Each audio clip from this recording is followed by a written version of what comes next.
Luxury brands are struggling the most that they have in almost 15 years, and it's worth talking about. Personal luxury goods market to shrink for the first time since 2008 financial crash, research finds. This is significant because pretty much the only time that luxury brands shrink are during economic recessions. Think the 2008 housing crash and COVID-19. The personal luxury goods market looks set to face its first slowdown since the global financial crisis this year, as macroeconomic uncertainty and a pronounced slowdown in China weigh on consumer spending, according to the Bain & Company's annual luxury report. This is the first slowdown in demand for personal luxury goods, which include clothing, bags, jewelry, and cosmetics in 15 years, excluding the COVID-19 lockdown period, according to Wednesday's findings. Higher costs and falling customer loyalty saw shoppers shun high-end brands in 2024, denting companies' profits and likely to cause the sector to contract by a projected 2% over the full year period, the report showed. It noted that overall luxury spending is forecast to remain flat year on year in 2024 at around 1.5, it says trillion, I think it's supposed to be billion euros,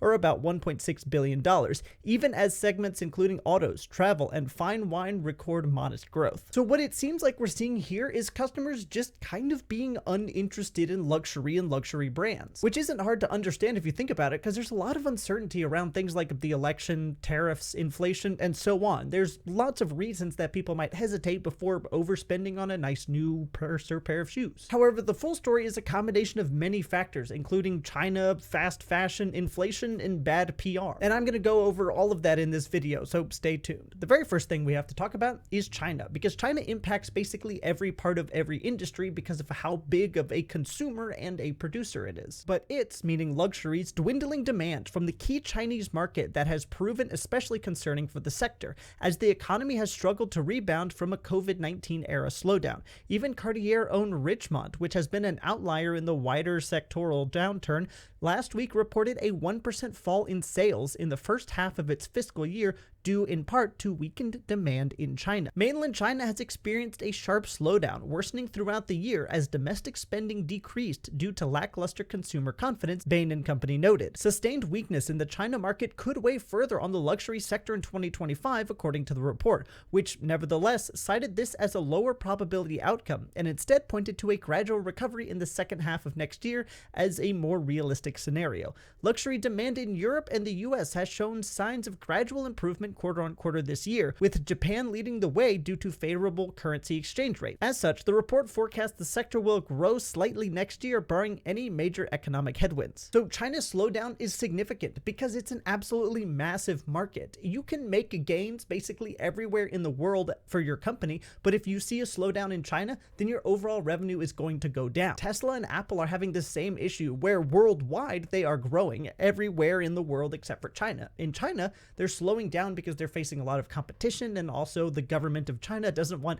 American companies getting a bunch of business over there, so it's enacting things like tariffs. As a result, Apple and Tesla as a whole have seen slower growth than they would have, solely because China isn't turning out to be as profitable as they had hoped. It's only one country, but it has 1.5 billion potential customers because of how big it is. The United States, by comparison, only has about 335 million people. China is such a big consumer and producer of just about everything that if there's a slowdown there, there's going to be effects on the entire world. Now, the second reason that luxury is struggling is fast fashion, social media, and the competition that fast fashion and social media collectively bring. And I lump together fast fashion, social media, and competition because they go hand in hand. If you look up something like Shein haul on TikTok, what you get is videos with millions and millions of views where people are unboxing the amount of stuff that they have gotten off of Shein for like a few dollars. These influencers are seen as cool by Gen Z, and the hauls are very fun to watch. People buy what they see, and if they are seeing people buying large amounts of cool, unique, hip-looking clothes on TikTok, then they're going to be purchasing those as well. And what you're not seeing on TikTok is a lot of large-scale luxury brand hauls. Those aren't nearly as popular. This hugely increases competition for the luxury brands because a lot of advertising is trying to make your product look cool.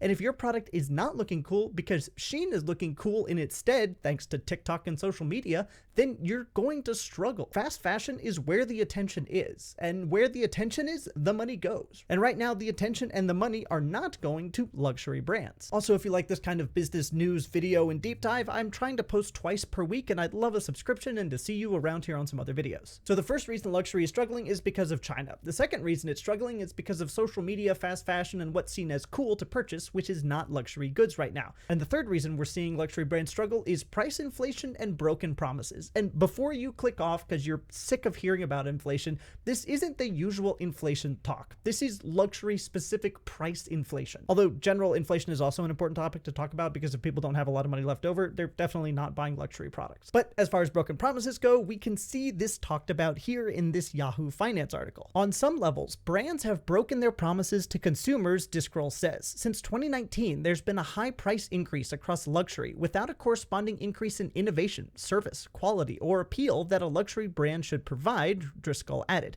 This year, that really hit consumers, and we felt the impact. It perhaps explains why luxury powerhouses, including LVMH, which owns Dior, Louis Vuitton, Burberry, and Keurig, owner of YSL and Gucci, missed revenue targets this year. In fact, LVMH was dethroned as Europe's most valuable company on September 2023 by Novo Nordisk, the maker of Ozempic. Customers, beyond being hamstrung by eye-popping prices with which their salaries rarely keep pace, are likely growing unimpressed by the products that these high-end brands have to offer. To an extent, customers expect the price of new things to be more expensive than their older counterparts. For example, the cars made this year are probably more expensive than the cars made last year, and that kind of makes sense. But with that price increase comes an expectation of better quality. I would expect the cars this year to have maybe better materials, better cameras, better tires, better software, just something better overall to justify the price increase. But these fashion brands are basically failing to make anything that's new or interesting enough to justify the constant price increases that they're subjecting their consumers to. Nothing unique is happening, but they're raising prices anyway, and that means that people aren't interested in the new designs because the new designs are so similar to the old designs. Why would you bother getting them? The label luxury promises like high quality, unique products. And right now, consumers feel like that promise of unique, interesting, high quality stuff is just not being delivered on. And so they are choosing not to buy. The fourth and final reason that luxury is struggling is bad PR. I left this one for last because I think it's the least significant, but it did remind me of this old news story I saw while I was researching this whole luxury brand thing. Dior bags assembled for £53, sold for $2,600. Milanese prosecutors' investigation into working conditions revealed that those renowned brands exploit foreign workers to manufacture their high-end products at minimal costs compared to their retail prices. Documents from the investigation cited by the Wall Street Journal indicate that Dior pays a mere €53 per bag to suppliers, which retail for approximately €2,600. Similarly, Armani purchases bags from the supplier for €93, resells them for €250, and then sells them into stores for around €1,800. Now, before this, I've kind of always thought that luxury was at very least a bit silly, but after reading this, I kind of feel like it's just a scam. A 50 times markup from £53 to £2,600 is absolutely insane. These wholesale prices of €53 and €93 per bag, it's probably about like what Macy's and Target pay for their products, except because they don't have the Dior, the Michael Kors, the Armani branding, they're not able to mark it up 50 times. So luxury is failing because the Chinese market is struggling and unable to keep up with the high prices. Social media makes fast fashion look cool instead of luxury. Prices are going up too fast and the products aren't unique enough for people to feel like the prices are justified. And bad PR is exposing luxury as kind of the scam it has always been. Thanks for watching.